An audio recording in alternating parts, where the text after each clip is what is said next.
ในตอนเช้าของวันที่29มิถุนายนปี2015นี้คณะผู้แทนกองบัญชาการตำรวจแขวงเดียนเบียนแห่งสสเวียดนามซึ่งนำโดยท่านพันเอกเลกงบิง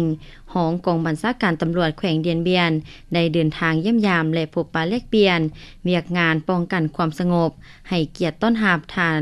อยู่ที่เดินสากลปังหกเมืองใหม่แขวงพงศลีโดยเมนทานพันโทคำจันทร์เซงลาวงคณะประจำภาคกองบัญชาการรองกองบัญชาการและในเวลา 4:00 น. ตอนแลงของวันที่29มิถุนายนปี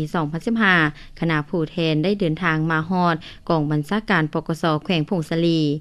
ให้เกียรติต้อนรับคณะผู้แทนโดยเมนทานพันโท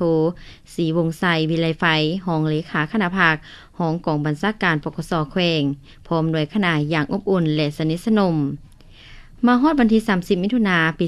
2015คณะผู้แทนทั้ง2ฝ่ายได้พร้อมกันเข้าร่วมกองประชุมพบปะแลกเปลี่ยนเพื่อปรึกษาหารือเกี่ยวกับเวียกงานป้องกันความสงบระหว่างกองบัญชาการปกส.แขวงพงศลีแห่งสปป.ลาวและกองบัญชาการตำรวจแขวงเดียนเบียนแห่งสสเวียดนามครั้งที่27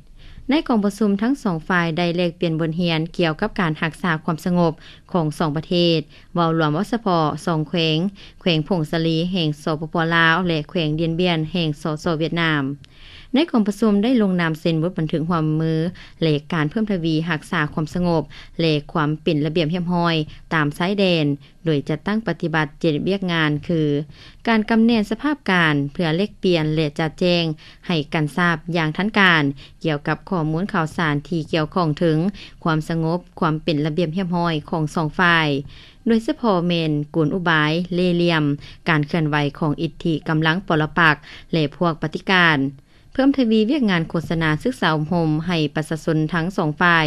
เข้ารบนับถือและปฏิบัติตามกฎหมายและฮิตของประเพณีของแต่ละประเทศเพื่อสร้างเงื่อนไขอำนวยความสะดวกและรับประกันความปลอดภัยให้ประชาชน2ชาติลาวเวียดนามพร้อมกันประสานสมทบต้านและสกัดกั้นการย้ายภูมิลำเนาผิดกฎหมายการลักลอบเข้าเมืองผิดกฎหมายสืบต่อสุขอยู่เวียกงานแลกเปลี่ยนข้อมูลข่าวสารเพื่อต่อสู้กับบรรดาเป้าหมายซื้อขายครอบครองและขนส่งยาเสพติดอยู่เรียบตามชายแดนเห็นให้2ประเทศลาวเวียดนามเว้ารวมวสพ2แขวงพงศลีแห่งสปป.ลาวและแขวงเดียนเบียนสสเวียดนามมีเสถียรภาพทางด้านการเมืองมีความสงบสุขโดยพื้นฐานในกองประชุมคณะผู้แทนทั้ง2ฝ่ายยังได้มอบของขวัญซึ่งกันและกันเพื่อไว้เป็นที่ระลึกมาในตอนบ่ายของวันที่30มิถุนายนคณะผู้แทนกองบัญชาการตำรวจแขวงเดียนเบียนยังได้เข้าร่วมเยี่ยมยามท่านคำเจนวงศ์ผู้ศรีกรรมการศูนย์กลางภาคเลขาภาคแขวงเจ้าแขวงพงศลีพร้อมด้วยคณะ